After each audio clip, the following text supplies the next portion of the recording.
দিশার YouTube channel সবাইকে স্বাগত। আজকে আমরা জানি WBSSC তার অ্যান্সার কি প্রকাশ করেছে গ্রুপ সি এবং ডি। তার মধ্যে আমরা সারাদিনই মেলানো পর্ব করেছি এবং কিছু ভুল উত্তর মনে হয়েছে যে আমরা দিয়েছে ওরা, কিন্তু আমাদেরকে বুঝতে হবে যে ওই যে অ্যান্সার কি দিয়েছে সেই অনুযায়ী আমাদের কত হলো এবং সেই যে স্কোরটা আমরা করলাম তাতে কি আমাদের নাম্বার ক্লিয়ার হবে, ইন্টারভিউর জন্য কি আমরা যেতে পারবো গ্রুপ সি বা গ্রুপ ডি।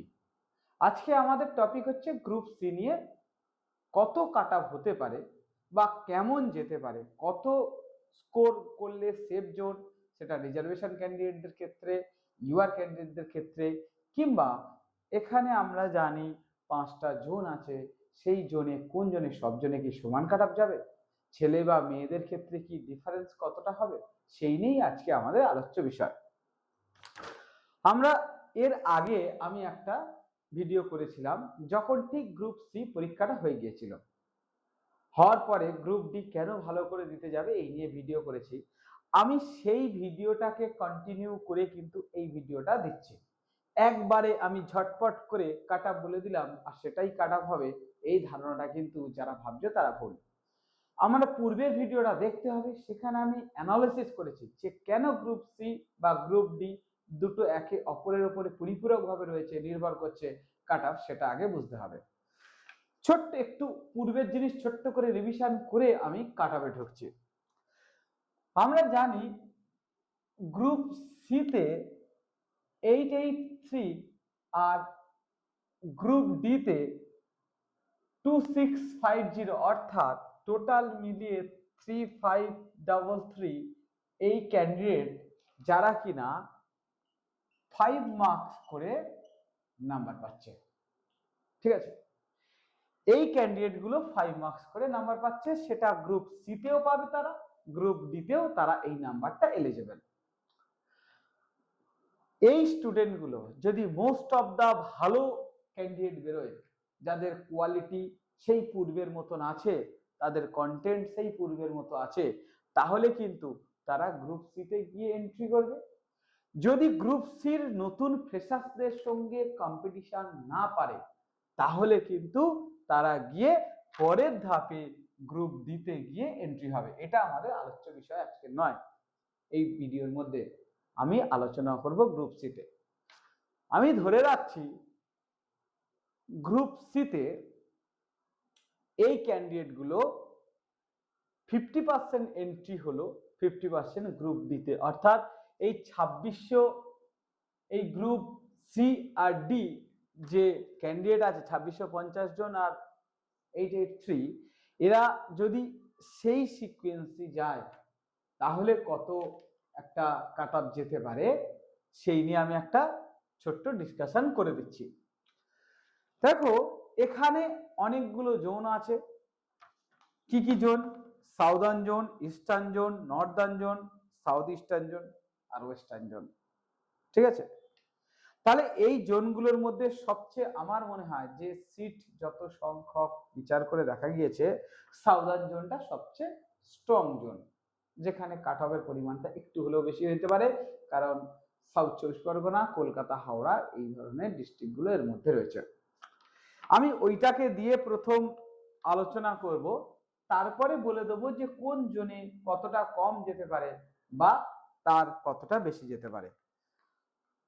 আমার মনে হয়েছে যে সকল ছাত্রছাত্রীদের সঙ্গে কথা বলেছি, আমি যাদের পড়িয়েছি বা পড়াচ্ছি, তাদের যদি দেখা যায়, তাদের স্কোর সম্পর্কে যদি একটা ধারণা করা যায়, মোস্ট অফ দ্য মেল ক্যান্ডিডেটের ক্ষেত্রে 58 কিন্তু ভালো স্কোর। এবং এই 58ই শুধু কেন বলছি তারপরে আসছি। আর ফিমেলের ক্ষেত্রে 57। যদি মোস্ট অফ দা লোক সব গিয়ে গ্রুপ সিতে যুক্ত হয় তাহলে এই নীতি প্রযোজ্য হবে, এটা কিন্তু বারবার বলছি। ওবিসি বি এর ক্ষেত্রে 57, ফিমেলের ক্ষেত্রে হতে পারে 56, এটার খুব বেশি পরিবর্তন হবে না ওবিসি বি এর ক্ষেত্রে। এসসিদের ক্ষেত্রে মেল হচ্ছে 56, ফিমেলের ক্ষেত্রে 55, 1 মার্কস করে ন্যাচারালি কমবে। এসটিদের ক্ষেত্রে একটু কমে 53, ফিমেলের ক্ষেত্রে 52, ইডব্লিউএস এর ক্ষেত্রে 51 আর ফিমেলের ক্ষেত্রে 50। এই যে স্কোরটা নির্ভর করবে এই মোস্ট অফ দা স্টুডেন্টের উপর নির্ভর করে। যদি এটা আমি সাউদার্ন জোনকে কেন্দ্র করে করেছি, যেটা স্ট্রং জোন। এইবার যে সকল candidate eastern zone, north zone,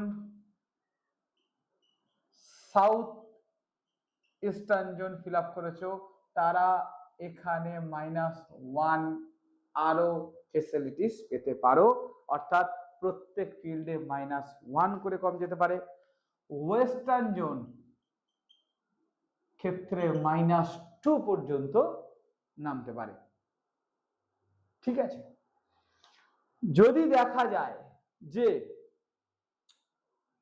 এই স্টুডেন্টগুলো দীর্ঘদিন পড়াশোনা করেনি, চাকরি করতে করতে তারা নতুনদের সঙ্গে পেরে উঠল না, তারা মোস্ট অফ দা ক্যান্ডিডেট যদি দিতে গিয়ে এন্ট্রি করতে হয়, তাহলে ওভারঅল, কারণ এরা 5 মার্কস নিয়ে আসছে, এই 5 মার্কসটা খুবই ক্রুশিয়াল।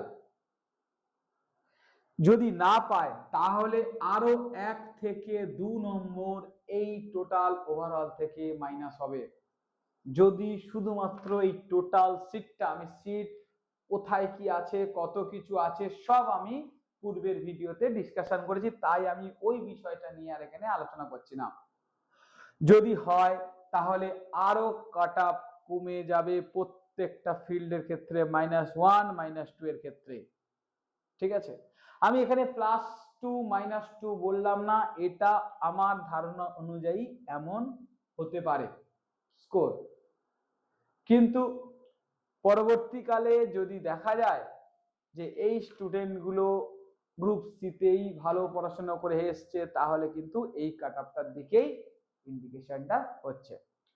এবার আমরা জানি একাডেমিক জুড়বে এর সঙ্গে, আমি কিন্তু এখানে মোস্ট অফ দা ক্যান্ডিডেটকে 10 ধরেই ক্যালকুলেশন করেছি। ঠিক আছে, যারা কিন্তু 8 পাচ্ছ, যারা 8 পাচ্ছ তাদের ক্ষেত্রে কিন্তু 50% চান্স কমে যাবে আমার হিসাব অনুযায়ী। আর যারা 10 অর্থাৎ মাধ্যমিকে একাডেমিক অনুযায়ী 10 মার্কস পাচ্ছ, তাদের কিন্তু একটা ভালো চান্সেস আছে এই স্কোরটা যদি হয়। এই স্কোরটা যদি থাকে তাহলে পরবর্তী পদক্ষেপ হিসাবে ইন্টারভিউয়ের প্রিপারেশন অল্প অল্প করে শুরু করা যেতে পারে, এবং তার সাথে সাথে আরো পরবর্তীকালে যে পরীক্ষাগুলো আছে সেই পরীক্ষাগুলোর দিকে এগিয়ে যেতে হবে। কোনো একটি মাত্র পরীক্ষায় যদি কোনো ক্যান্ডিডেট লেগে থাকে যে আমার এটাই পেতে হবে, তাহলে কিন্তু তার দুঃখটা একটু বেশি হয়। তার কারণ কখন কিভাবে কি হবে বলা খুব মুশকিল। ঠিক আছে, তাই এটা একটা আইডিয়া করে নিয়ে নেক্সট পড়াশোনার জন্য আমাদেরকে এগিয়ে যেতে হবে। ঠিক আছে, positive energy, positive mind, positive thinking, এই ধরনের চিন্তা মাথার মধ্যে ভরে আমাদেরকে পরবর্তী পরীক্ষাগুলোর জন্য প্রস্তুতি নিতে হবে। দেখার জন্য সবাইকে ধন্যবাদ।